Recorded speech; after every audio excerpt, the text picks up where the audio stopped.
Hey, everybody. Welcome back to Conspiracy Theories and Chill.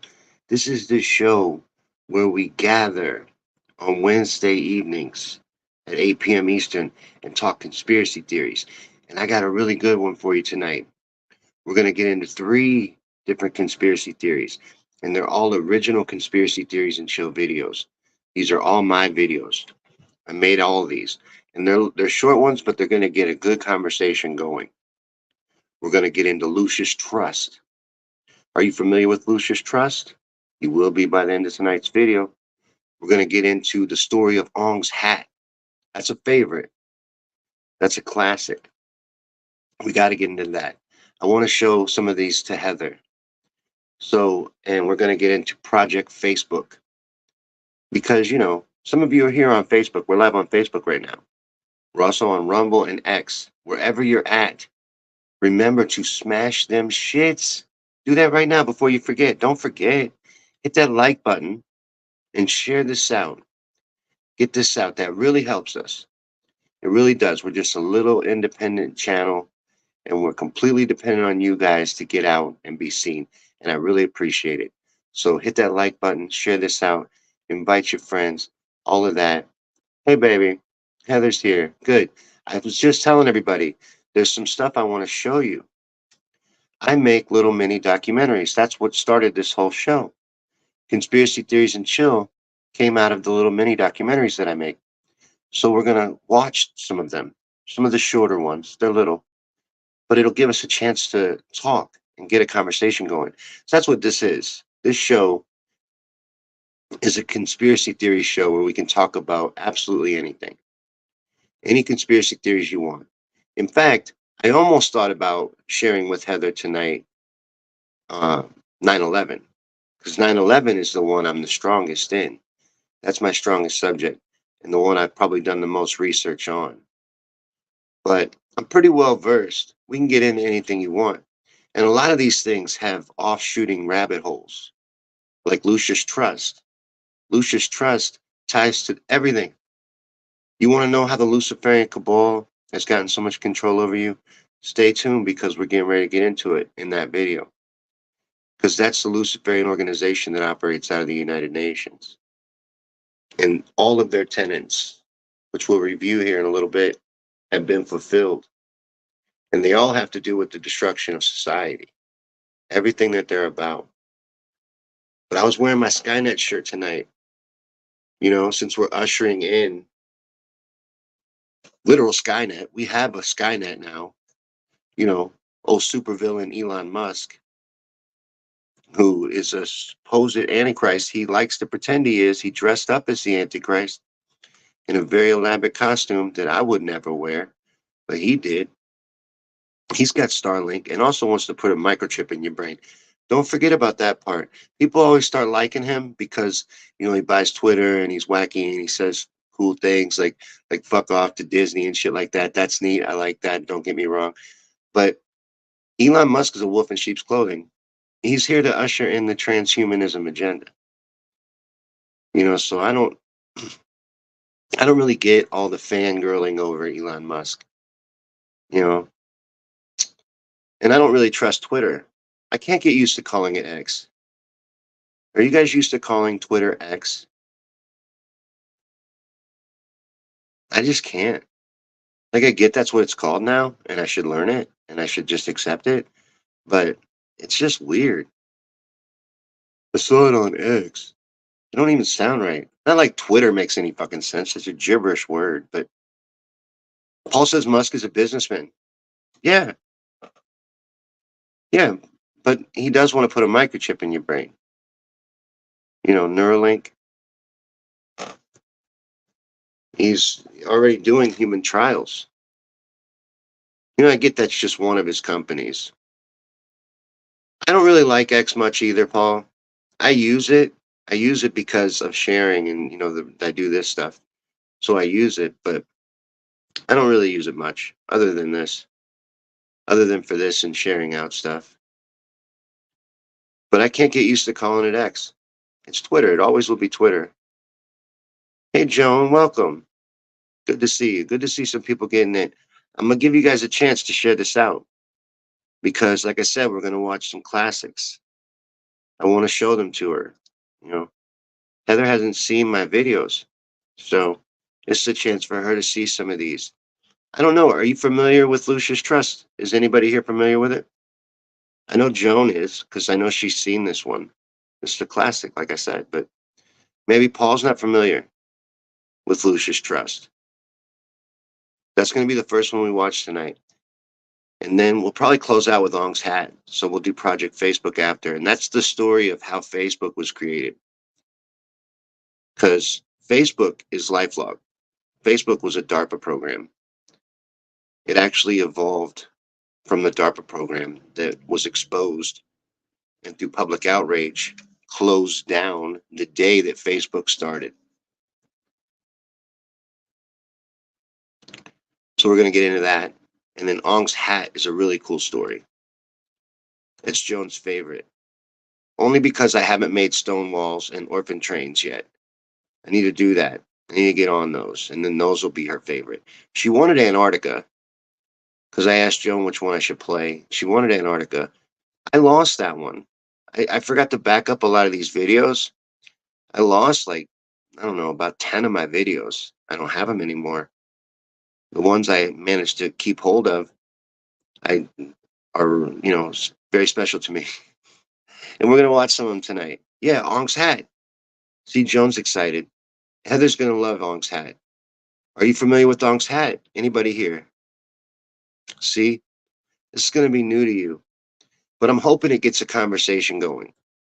Because I'm completely dependent on you guys for a back and forth. So if this makes you think of anything, when we get into the Lucius Trust video, bring it up, because we may shoot off in that direction, because all this shit is tied together. That's kind of the point of this show. All these rabbit holes intertwine. Their common denominator has to do with what our first video is about, the Luciferian agenda that's going on in this world. So I'm going to come over and I'm going to share during this video and share this out. But you share it out too if you haven't yet. Don't forget to do that and hit that like button. But if you guys are ready, I want to get started because I want the conversation to get going. We're going to start with the first video. It's like 12 minutes long. This is Lucius Trust. You're going to find out all about how the Luciferian agenda has gotten so much control over society through this video. But this is an original. This is one of mine. So you're going to see 3 of the ones I've made tonight.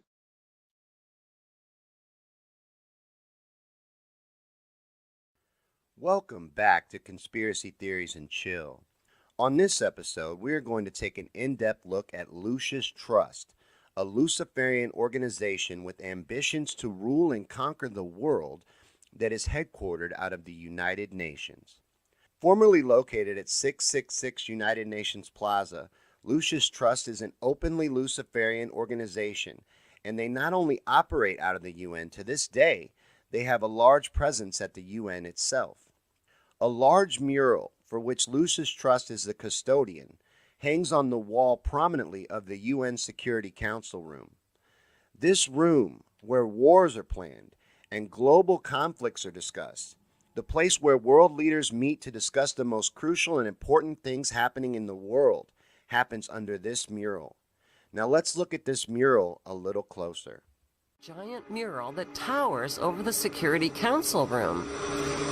The central focus of the UN mural is the phoenix bird that has risen. The phoenix bird is a symbol of Lucifer. Egyptians believed that the phoenix symbolized a god who rose to heaven in the form of a morning star like Lucifer after his fire immolation of death and rebirth.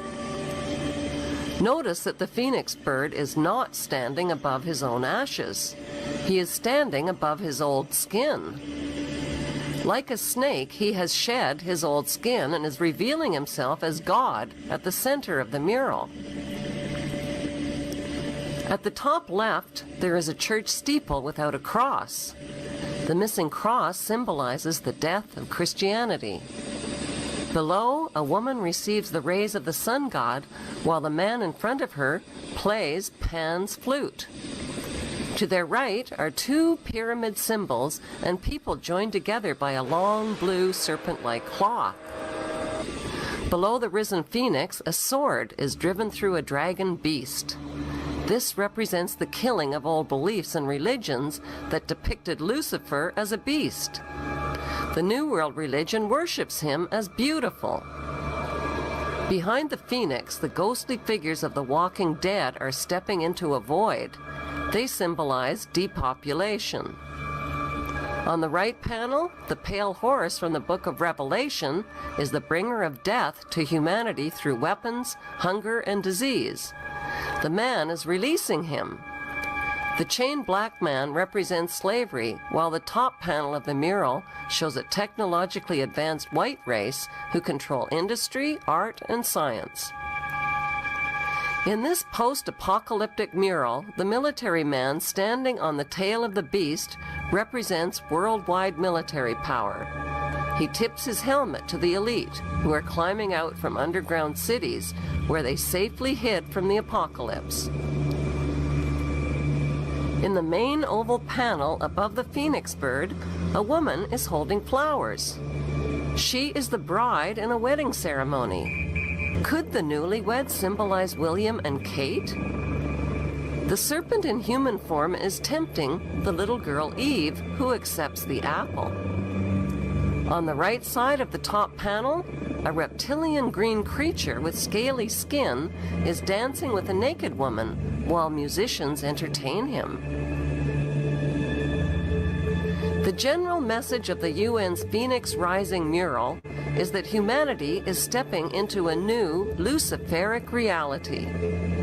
Beneath this disturbingly prophetic mural, world leaders make global decisions that affect the lives of nearly 7 billion people. The next interesting thing that Lucius Trust has at the UN is located directly below the Security Council room, the UN Meditation Room.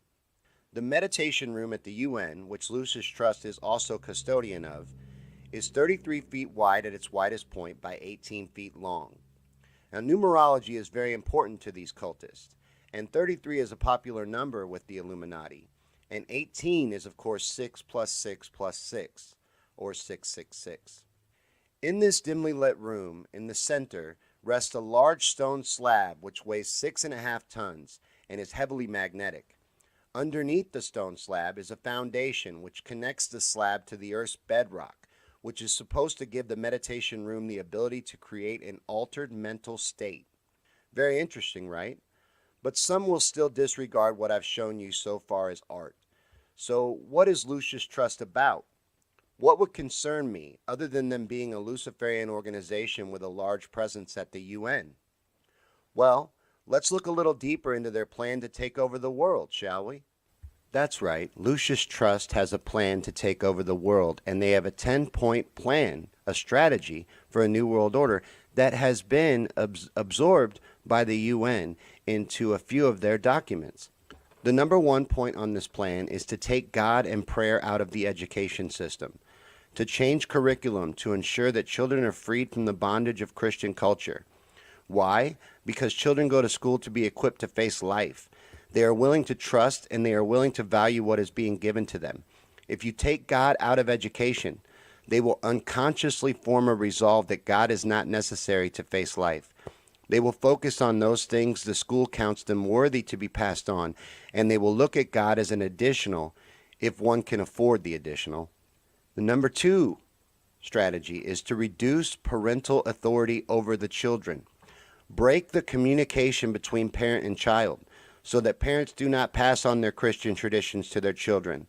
Liberate children from the bondage of their parents' traditions. Promote excessive child rights. Abolish corporal punishment. And make teachers the agents of inflammation. From workshops, teachers tell children, your parent has no right to force you to pray or read the Bible. You are yourself. Have a right of your own. You need to discover yourself. Self-expression, self-realization, self-fulfillment are all buzzwords. Number 3, destroy the Judean-Christian family structure. It is oppressive that the family is the core of the nation. If you break the family, you break the nation. Liberate the people from the confines of this structure. Promote sexual promiscuity. Use the advertising industry, media, TV, magazines, and film to promote sexual enjoyment as the highest pleasure in humanity. Make abortion legal and make it easy. Build clinics for abortion, health clinics in schools. If people are going to enjoy sexual relationships, they need to be free of unnecessary fears. In other words, they should not be hampered with unwanted pregnancies. Make divorce easy and legal. Number 5, free people from the concept of marriage for life. Number 6, make homosexuality an alternative lifestyle. Number 7, debase art, make it run mad. Promote new forms of art, which will corrupt and defile the imagination of people, because art is the language of the spirit. That which is inside, you can bring out in painting, music, drama, etc. Number 8, use the media to promote and change the mindset. Number 9, create an interfaith movement. Promote other faiths to be at par with Christianity and break this thing about Christianity being the only way to heaven. Number 10, get governments to make all of these law and get the church to endorse these changes. Now, have they succeeded? Have all of these things become law? Has the church endorsed these things? Now, let's look into Lucis Trust's beginnings and their founder, Alice A. Bailey, to see what else, if anything, is hidden below the surface here.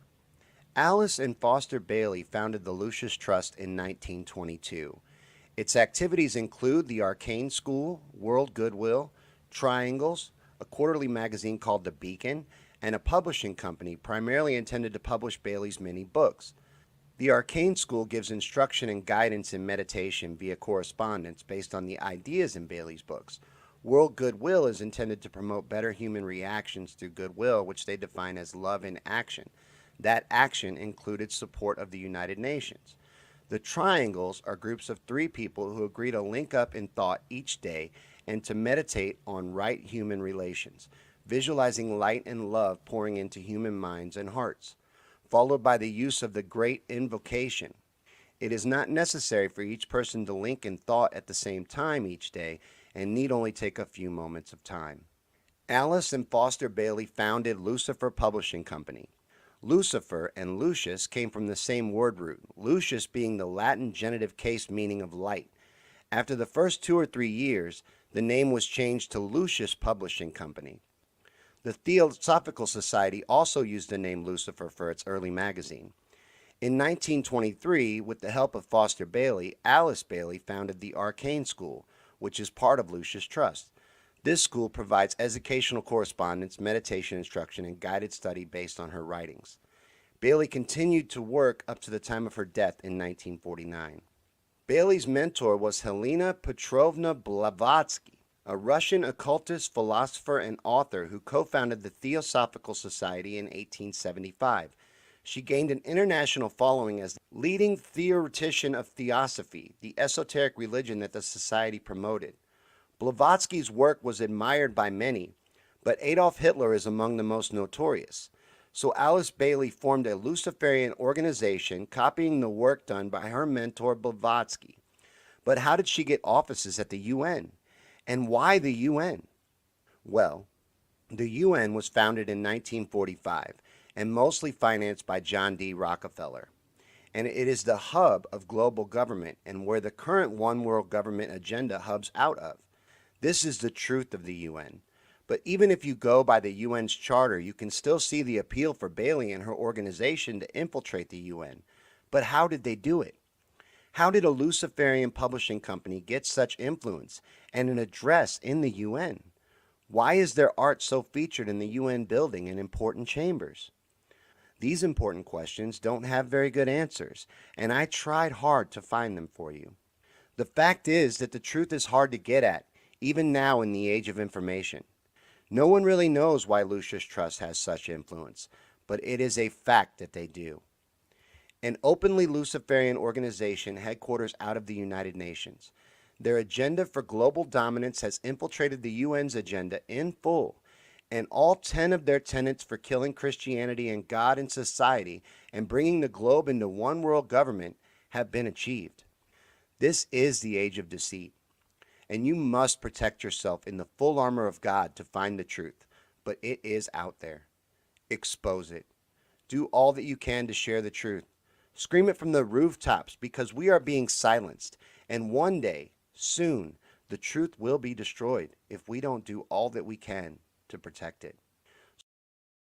So share this video and spread. All right.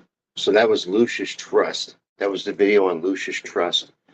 And it's amazing how many people don't even know about that organization and how much power and influence they have. And all of their tenets have been enacted into society. And they are the reasons why society's fallen apart. If you really break them down one by one, that's how they've done it. That's what's happened. Like you look around and you're like, what the fuck happened? This is what's happened. There's an agenda to undo society. And, they're against God.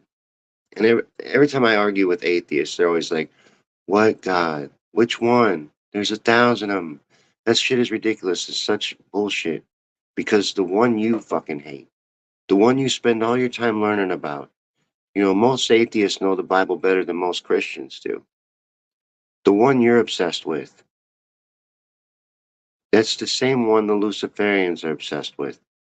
You notice it was destroy the Christian family values. And they've done that. Everything on that list they've accomplished. And Joan must have spammed herself. I see done 15 times from Joan. I'm trying to look and see if there's any other good comments. Paul says interesting theory. Well, that one's not actually a theory. That one is that's real. They are headquartered out of the UN. The mural hangs in the UN war room. The meditation room is it's all real. Everything in there was 100% true. That's a real organization. And then the stuff about Blavatsky, all that stuff was real.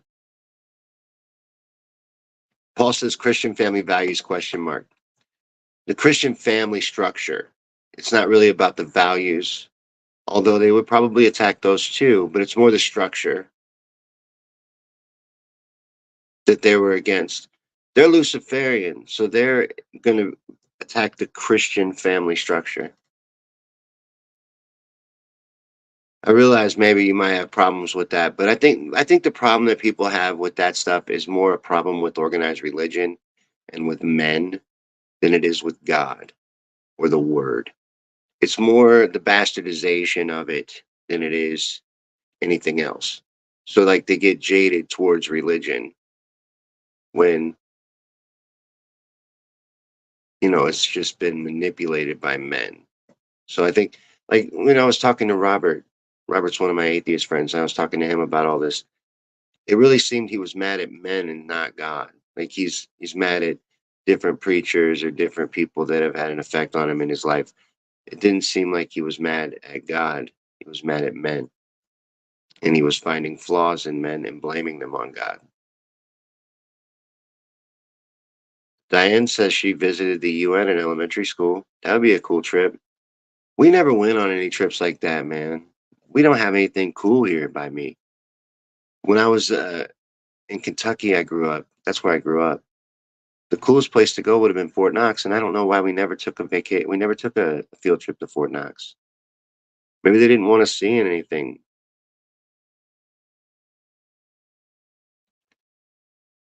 Paul says the New Testament doesn't say much about family values, but the Old Testament does. Okay. That's one of Lucius Trust's tenets. That's the way they phrased it. I mean, take it however you want. They just want to destroy the family. Is that better? We'll just say family. They want to destroy the family, and that's been done, has it not? We got a divorce rate of what? Close to 75%. You know, a lot of single parents raising their children, and then they have to work one or two jobs, at least two jobs to try and get by. They don't got no time to spend with their kids. The kids are raised by the system. That's exactly what the organization set out to achieve. So whatever you want to call that, they chose to call it Christian family values. That's what they chose to call it. But if that don't sit right with you, you can just call it family values, and you'd still be accurate. That's the thing with them. Like they get us fucked up with that shit.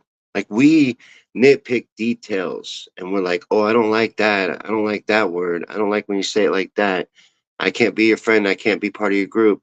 I got to go over here. They have more of a core belief system and then a do as thou wilt attitude. Like they just run wild and they center around their main tenets. And that's how they've achieved so much of it. Because, you know, they don't get caught up on stuff like that. They don't see something like that and then be like, oh, I can't, or what, or that is all bad, you know? Would evil show its face under a full name? I don't know. That's a really good question, Paul. I have to think on that. I have to think on that. In their system, it would, because you truth in plain sight. They expose everything. So I don't know. I'm thinking. I'm also thinking. I don't get exactly what you're asking, because I do think that the true evil that we're dealing with on this planet does show its name,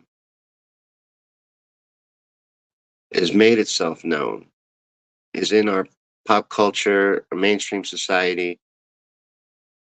We're thoroughly entrenched in it. I think it's undeniable that Lucifer's the god of this world, you know, and that's biblical. Then people are all ushering in the apocalypse. Like, I had a thing up here, a news story. I'll show it to you. And it was talking about in the name of supporting Israel.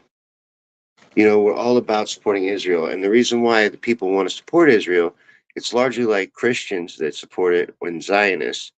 They support it because Christians, for instance, have it in their head that Jesus is going to come down and set foot in the Mount of Olives. And he has to walk out the gate, and they put a cemetery in front of the gate, and he can't walk through there. So they're going to have to straighten all that out and then make sure. So they lay a nice red carpet for Jesus when he comes. I don't think that's necessary, you know, but that's how they pull you all into that, or pull not us, but idiots into supporting what they're doing there.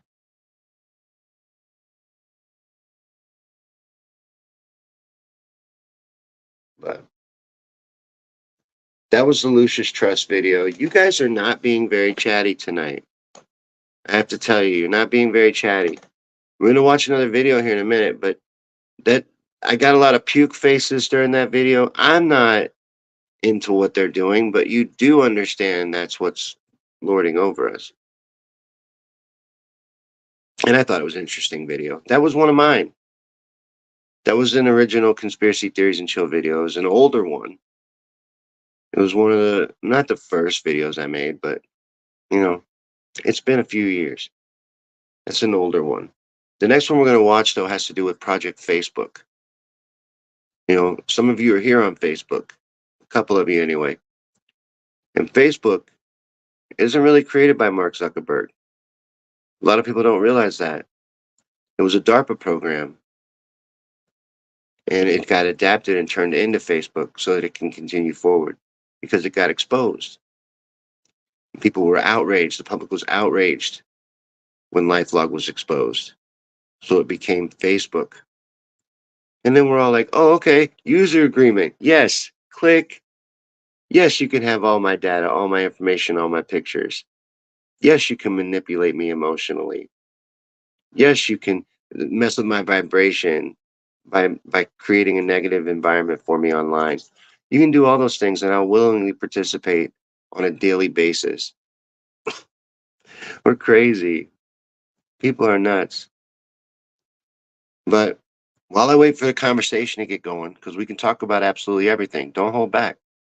And I'm surprised that video didn't make you think of certain things because, like, I wrote notes during it and, like, reduce parental authority. That has been accomplished tenfold. Think about the authority, just the authority that a parent would have over their child, not like authority, but just respect authority, like just from the culture that everything's different now. There's no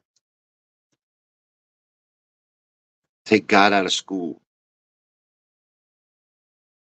I think that's big. I think that's why they hide the truth of the earth and why they lie about a lot of these things. And what NASA's all about is hiding the truth of our realm. Because if you were to know it, it would prove God. And they want to destroy God. But we're going to move off the Luciferians because I think the Luciferians are killing this comment section. You guys don't want to talk about Luciferians. It is not getting you yapping at the mouse. You're not talking. So we're going to watch Project Facebook and check that out. Were you aware that Facebook started as a DARPA program? Well, check out this video of mine and, we'll talk about it after on Conspiracy Theories and Chill. Facebook. It seems really great on the surface and Facebook. It seems really great on the surface and people love it. In fact, over 2 billion people use Facebook daily and individual users average over 40 minutes on the site each day. So it is clearly very popular and widely used. But is it really a tool for people to connect and share their daily lives with each other?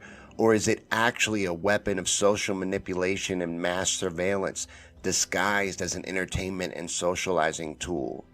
Well, today on Conspiracy Theories and Chill, we're going to look into how Facebook may not be what we think it is at all, and how its origins may have actually been from the intelligence community and not Silicon Valley.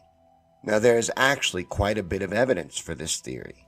For instance, is it a mere coincidence that at the same time that Facebook was launched in February of 2004, a Pentagon civilian spy project called LifeLog was shut down? Let's start out by looking into Project LifeLog and explore whether Mark Zuckerberg and his buddies really created Facebook, or if it is actually just a rebranded Black Ops spy program. So what was Project LifeLog? Well, it was basically Facebook, but ran by the Defense Department. Just listen to this description from a Wired article announcing that the project was supposedly being canceled. It reads that the LifeLog project is an ambitious effort to build a database tracking a person's entire existence. Run by DARPA, the Defense Department's research arm, LifeLog aimed to gather in a single place just about everything an individual says, sees, or does. The phone calls made, the TV shows watched, the magazines read, the plane tickets bought, the emails sent and received.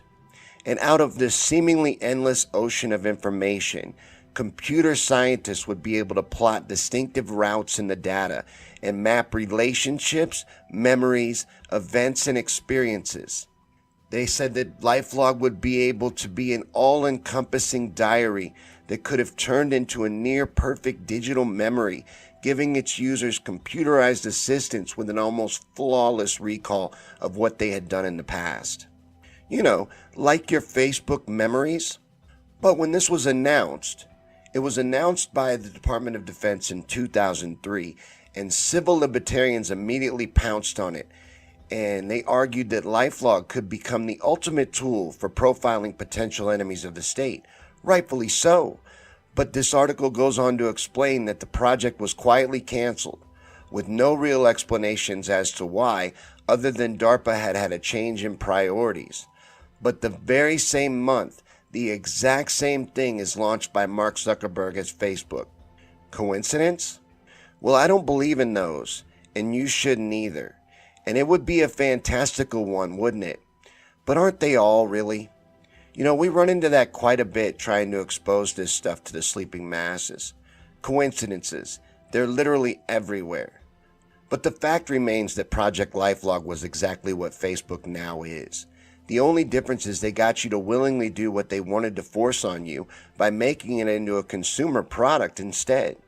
Then you blindly agree to a user agreement that you do not read that gives Facebook the right to do literally anything they want to do with the information that you willingly feed into it.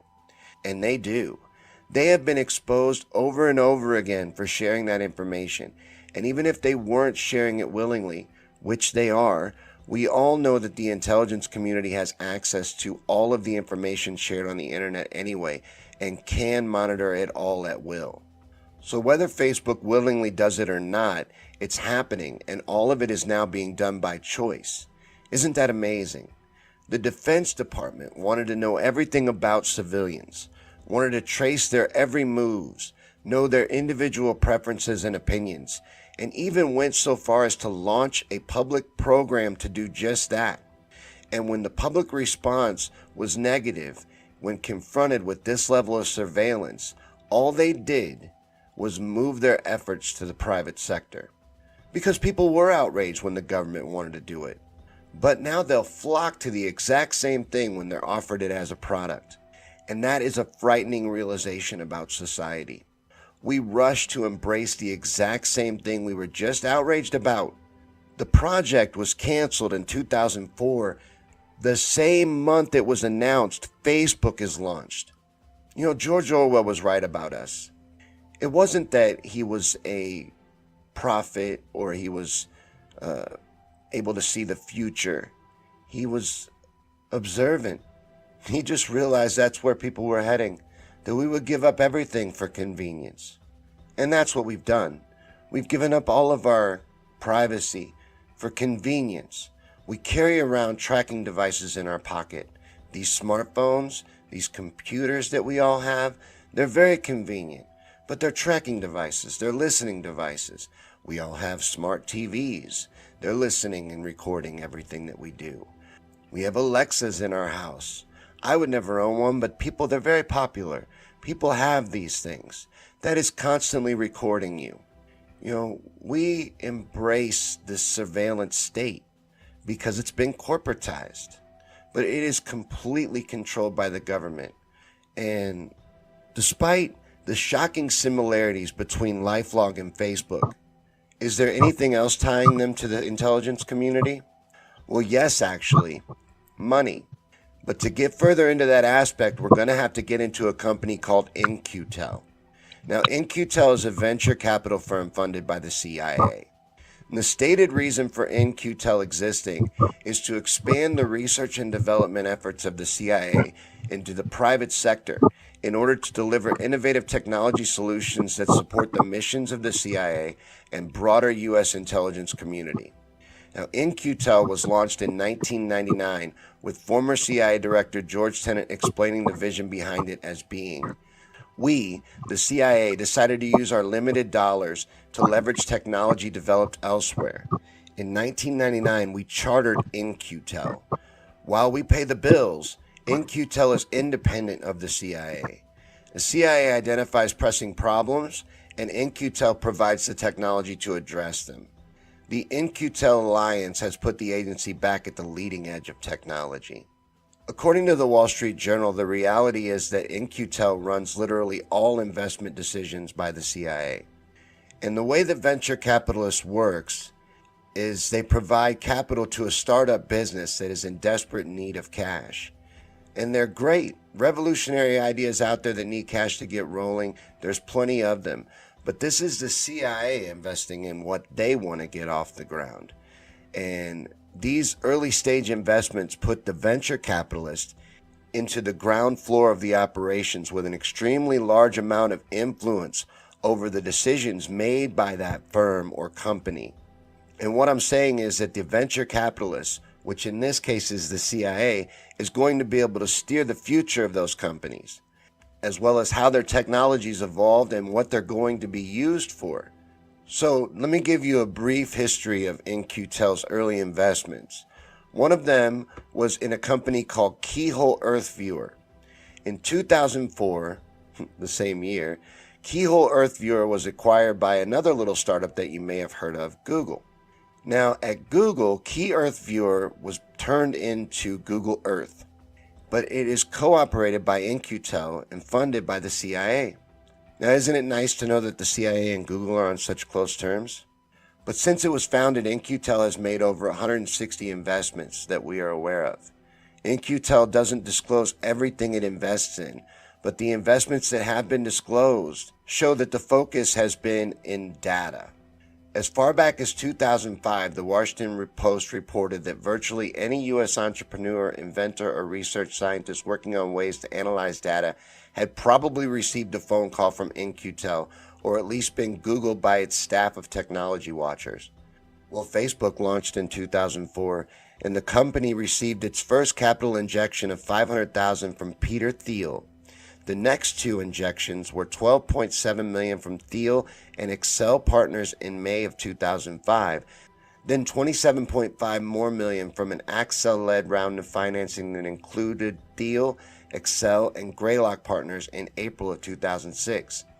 Now, just for fun, I searched all those investors and In-Q-Tel at the same time, and here's what was found.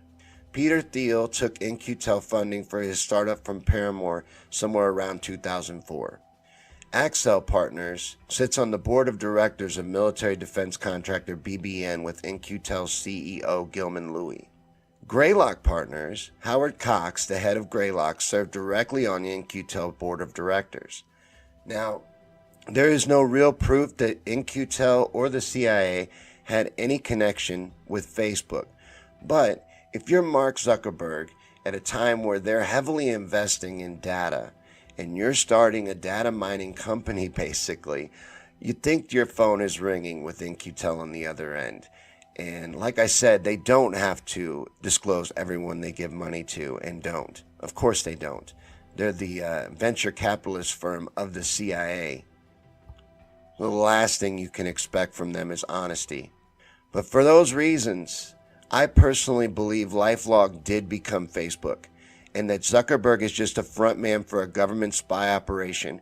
And from the In-Q-Tel connections, it looks to be all major social media and search platforms as well. But I want to know what you guys think, as always. So let me know down in the comments below. And thanks so much for watching this video. If you liked it, please share it out and hit that subscribe button to follow our future videos.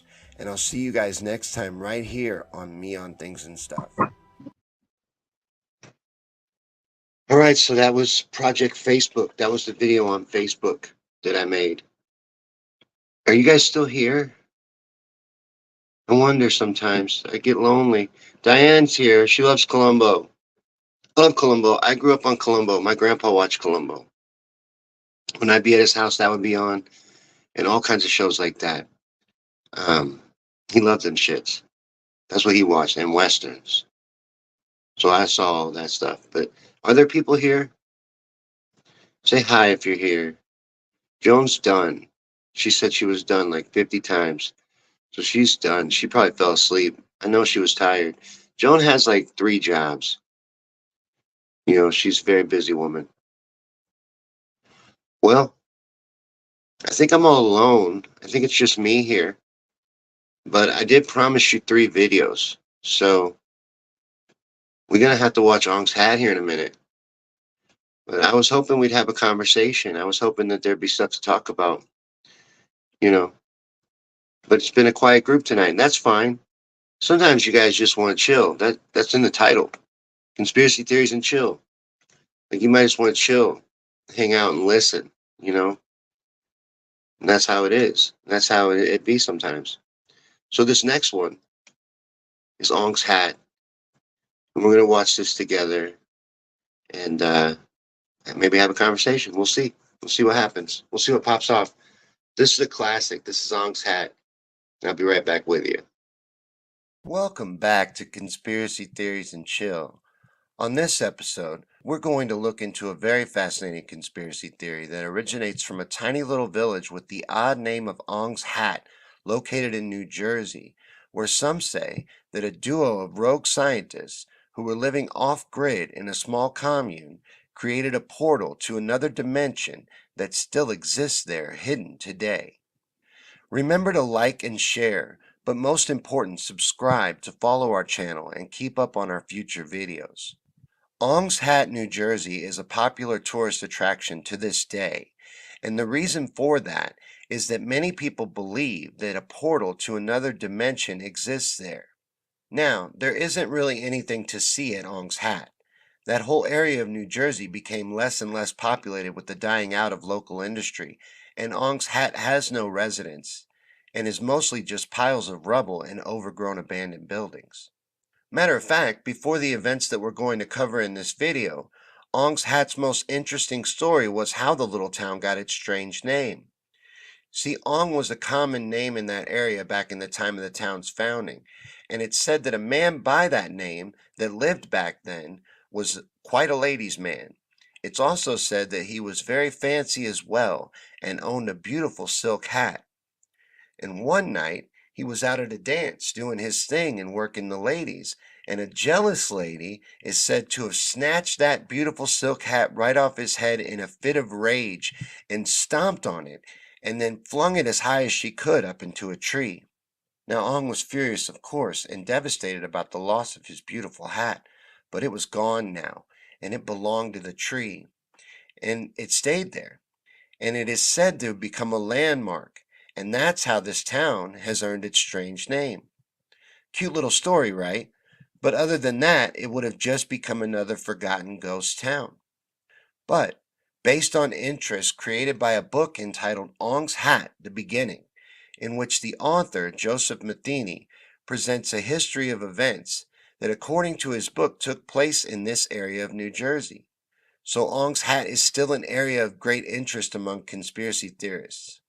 Now, what Matheny presents in his book is disputed by many and is widely considered to be a hoax, but the purpose of this discussion isn't really to prove it either way, just to present the story, and then we can all come to our own conclusions. Now, the story of Ong's Hat really begins with the Newark-founded Moorish Science Temple. Now, the members of this small sect traveled the world learning different philosophies and spiritual practices and such from all different sorts of masters and teachers that they seeked out all across the earth. Well, one of these travelers and members, named Wally Fard, bought up 200 acres in 1978 in the New Jersey Pine Barrens. There, he and a small group consisting of runaway boys and a pair of lesbian anarchists formed a new exclusive sect of their own, which they called the Moorish Science Ashram. Soon after, Fard began publishing a series of newsletters proclaiming his beliefs and distributing them, and soon many others began flocking to his land to join his commune. Now, among these were two scientists who were looked down on and ostracized by the mainstream for their radical ideas, Frank and Althea Dobbs. These twins from Texas, who were raised in a UFO worshipping cult founded by their father and were already used to living life on the fringe, settled into this commune and set up a laboratory for their research. Now, it is said that it didn't take long for them to start making discoveries that blew the minds of the people of the commune. But their research hadn't just begun. It had started at Princeton, where they had developed a series of equations that had led them to a discovery that they referred to as cognitive chaos. And when they presented their thesis, the university dismissed them, and their research continued at the commune at Ong's Hat. Now, in the commune, they were free to explore their ideas. And their theories were based around the idea that humans could tap into the unused portions of their brains and attain superhuman abilities like self-healing and even stopping the aging process. Now, based on what they had seen coming out of these twins' laboratory, the ashrams adopted their research into their own philosophy, and together they founded the Institute of Chaos Studies.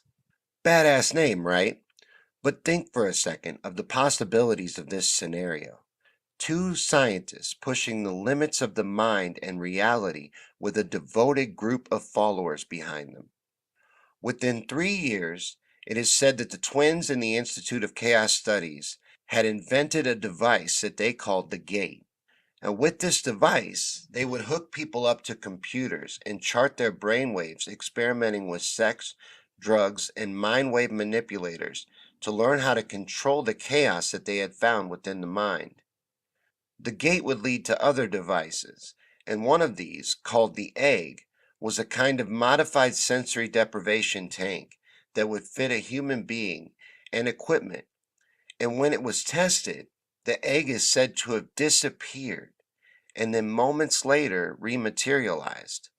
The young man on board claimed to have traveled to another dimension. He claimed that it was exactly like our world, but uninhabited. It is then said that the ashrams and the members of the Institute of Chaos Studies began traveling back and forth to this other dimension and exploring it. Soon after this, there was a chemical spill at nearby Fort Dix, and the ashrams and members of the Institute of Chaos Studies had to flee the area, but they didn't head out in the usual way. They are said to have fled the area interdimensionally, that they used the egg to transport themselves and all of their possessions to an alternate dimension, and that the gate and portal still exists there today, and that they travel back and forth. Now, that's one version of what happened to the ashrams and the ICS members. But another is that this research, and in particular the gate itself, attracted the attention of the government. Now, according to some, this interest led to a violent confrontation in which the group was slaughtered and their research was confiscated. But in all scenarios, they are gone. Did they go to a different dimension? Did their research get confiscated? Did they really make the discoveries that they claim to have made? Is the legend of Ong's hat even real? Now, officially, the entire thing is considered to have been a hoax created by the author Joseph Matheny and his friends. It is an elaborate hoax and has some interesting evidence, but that is also all said to have been fabricated by the author. Now, among the evidence for the events is a book catalog called the Incunabella Catalog, said to have been posted by Matheny himself on the internet. As a matter of fact, Matheny even says he made it all up, including the Incunabella and all of the evidence as a game. But to this day, people still believe in this story and the evidence despite all of that. So why is that? Well, there was a commune in that area in that time. We talked about them. And there was a nuclear leak at Fort Dix and many strange military exercises in that area around that particular time. And that's where it all gets difficult. See, as viewers of this show know, I am a contrarian, and this part is where the Ong's Hat story takes a weird turn for me. For decades, researchers have pored over all this evidence that was, according to the official narrative, made up by a science fiction author and his friends. Now, I didn't take the time to pore through it myself, and as I said, we're just exploring the theory here today. But people have investigated it for decades, and they believe that it is real to this day. Now, does that make it real? No, of course not, but it does make it interesting. The idea that this did happen and was covered up is interesting as well. Imagine that this story is true for a minute, that two scientists and a small commune of believers uncovered some secrets about the human mind, reality itself, and what if they discovered travel to another dimension? What would those in power do if they found out about that? I don't know. Would they storm the compound, wipe them out, and take whatever they had discovered? I think that they would. I also think that they could. But did they? Or did a sci-fi author and his scientist friends really create a hoax so elaborate that it has survived for this long? I found compelling evidence from both sides on this one. The believers are painted as crazy, but are they? The believers are always painted as crazy. They always make it look like you have to be insane to believe something like this.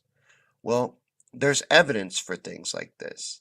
And one of the smartest men that ever lived, Nikola Tesla, had experiments similar to things like this, talked about things similar to this. And this melding of quantum physics and deep religious belief and drugs and sex and all the things that they talk about that they had done, it's not unbelievable. And it's not even unbelievable that those in power would take that technology and that research I believe if something can be done, it probably is being done. It probably has been done, or someone's attempting to do it. We live in a madhouse in a world of lies. So who knows really what is true? As I've said, Ong's hat is said to have just been an elaborate hoax. Even the author himself came out and said that he made it all up because he says it started to ruin his life. Conspiracy theorists showing up at his house trying to get him to tell the truth of it all.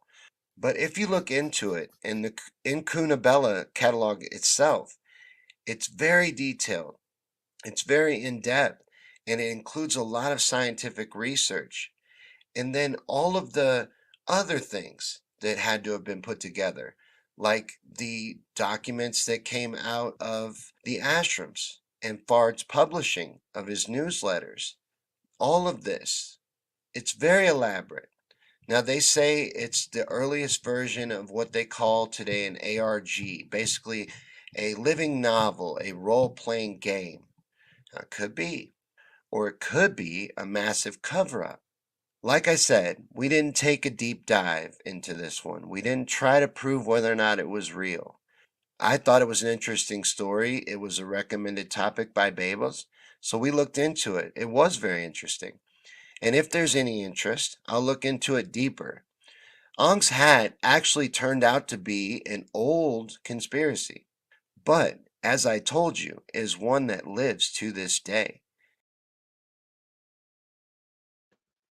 That was Hong's hat. It was over. I was just going to tell you to like and share and all that I always say. But that was it. That was Hong's hat. That's an interesting story, right? That's Joan's favorite. Hey, Edward. Good to see you, man. I'm glad you made it. I'm glad to see some people getting in. It's been a rough night tonight. We've been throttled to shit tonight.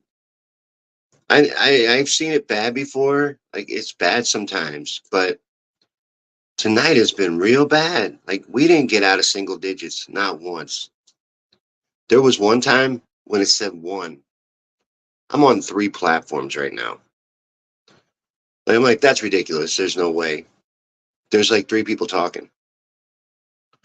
But it's funny, man. They mess with it. They do that. And then, it causes people that are scrolling by not to come in and all that. It's real. This is censorship and it's all way out of hand.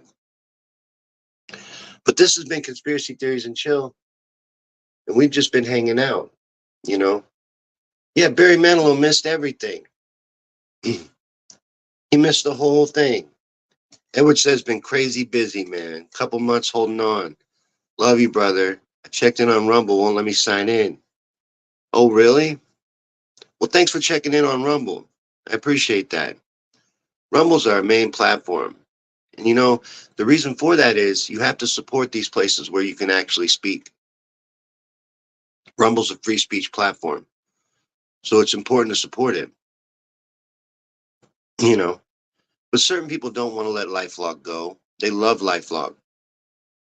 But fuck Zuck, you right. You right, Bielik. You right, man. You right. You know what my favorite thing about that video, the Ong's Hat video, is? How much problems I had with saying Incunabella. Incunabella is the name of that catalog. I said it different every time I said it in that video. I don't know if you caught that. And I hate to point that out after Edward complimented my narration, but I said that word different every time I said it in that video. I only got it right like once. Joan said Facebook logged me out and wouldn't let me back in. It also made you say done like 30 times. You had like 20 comments where you said done. Facebook does weird stuff like that. Who else is still with us? Because Edward and Joan are talking, and it says 2 on my end. I bet there's more people than that here. If you're here, just say hi.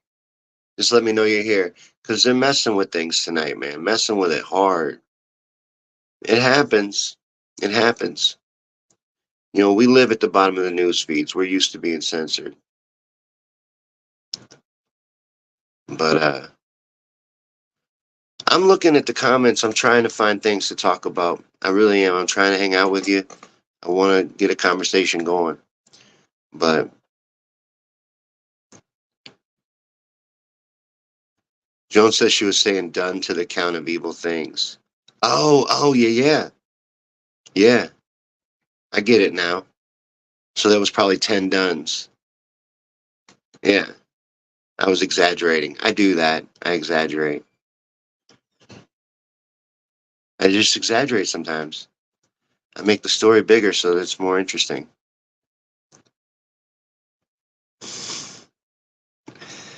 But no, man, I don't know. Patches, what do you want to talk about? What's your favorite conspiracy theory, Patches? I don't know about that one. That must be a kitty conspiracy. This maybe would be a good two-person show. So I could have a banter, have a sidekick, you know? I was trying to get Frazier to do it, old Frazier Ford, but it's really late there when we do this. I think it's like 3 in the morning, 3 or 4 in the morning. So I understand why he doesn't want to do it. That would be cool. He would be a good sidekick, old Frazier. That would be neat. But I got a lot to do, man. I got a lot coming up. I'm getting ready to move all the way across the country. I'm getting ready to move to Connecticut, Edward. Did you know that? I'm moving to Connecticut in a week. 6 days. Not even a week. Yeah, I'm moving. He said, no, don't do it. Why not? It's an adventure. It's going to be cool. And then, you know, down the road, this is down the road, but I'll be way closer to opportunities for things I want to do. It's pretty neat, right? 1,200 miles away. Just moving. Yeah, it's real recent. This just happened. This just happened. But yeah, it's crazy. I don't know how I'm going to do it, man. It's going to be an adventure. I'm driving. I'm renting a car. And I'm driving. It's a 19-hour drive. And I got to do it with a cat. I got to do it with Patches. Patches coming with me. And I don't know how to drive 19 hours with a cat. Does anybody know any tips? Because I'm thinking she's going to need to use the litter box. And she's going to need to eat and things like that. Edward says, adventure's good, man. You seen what the fuck I've been doing for the last 2 years? Planes, trains, and automobiles, baby. Yeah. I'm going on a ride, man. He says, no catnip. Do not give her catnip for the ride. You do not want her high as fuck on this ride. So I want her to sleep if I could, man. I hope she sleeps most of it. You know, Joan says she'll be fine. But what do I do? Do I have a litter box in the car? What do I do? She's going to need to use the bathroom in 19 hours. And I'm going to need to feed her. You know, hey, by the way, the conspiracy theory part of the show is over. No one wanted to talk conspiracy theories tonight. It was a dud. It just crapped out. And I think Heather fell asleep. Heather was here. She was here, and I was going to show her some of my videos, but I don't know. Is she still here? I don't know. She hasn't said anything. But Joan says just keep a leash on her and walk her when needed. Ugh, dude.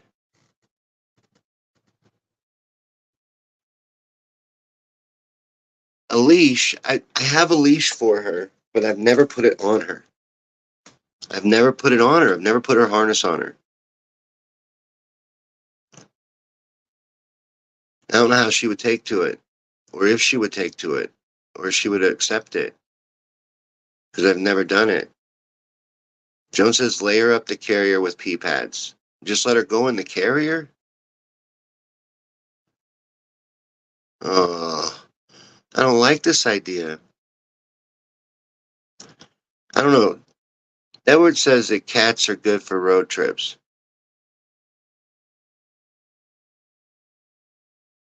Cat is good for long drives.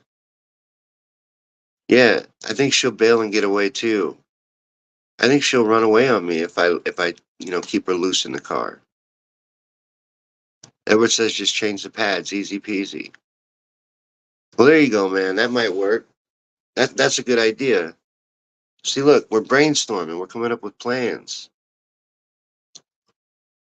Dude, I don't know. I'm gonna have to stop somewhere, I think, and rest. I've never driven that long. Edward says she'll escape. Don't do it, doggy. All right, man.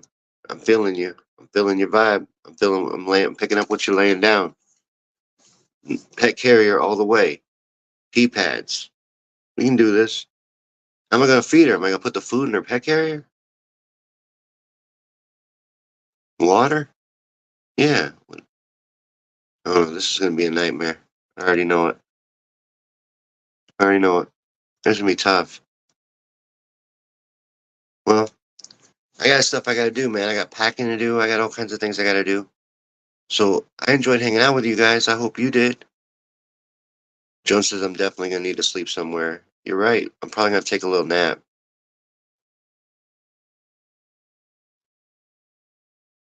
Edward says rest stops for cat. Nap literally LOL when I stop to get gas and piss. Yeah, I'm gonna be resting, I'm sure. I'm gonna be careful. You don't wanna drive too long, so I'm gonna take breaks. But yeah, that's a long drive, baby. I'll be like 20 something hours in the car because with brakes and shit. But that's what's happening next Monday. Yeah. Joan says put the food in the carrier. All right. I feel like that's gonna make a big mess, but all right. You're the boss. You're the boss. But thanks for hanging out. This was conspiracy theories and chill till the last part. That was just bullshitting with my friends. That's what that was. That was hanging out with the VI peeps. You gotta do that from time to time. You gotta check in with them. In fact, I got a weird message on X from a viewer we all know, about how I never check up on him. That was a fucking weird message. I don't know what that meant. Like, why would I do that? I don't check up on anybody really, unless we're real super close. I don't know. I didn't get that message. I hope something's not wrong. You know, for the person that sent me that message, I didn't understand it. Clarify. I don't get it. What do you mean? I feel like I see you all the time, but pretend you're a trucker, dude. Too much. 2 day trip, doggy. Dude, I can't do it in 2 days. I can't. It's like $170 a day for the car. I had to do it in one day, like one straight shot. I can stop and sleep, but I gotta have the car back by the next day.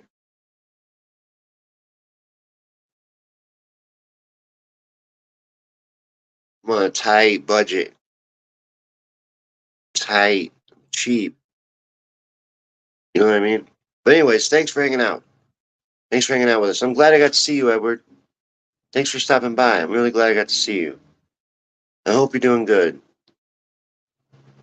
But you guys have a great night.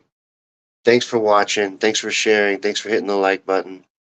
And enjoy the rest of your evening. God bless.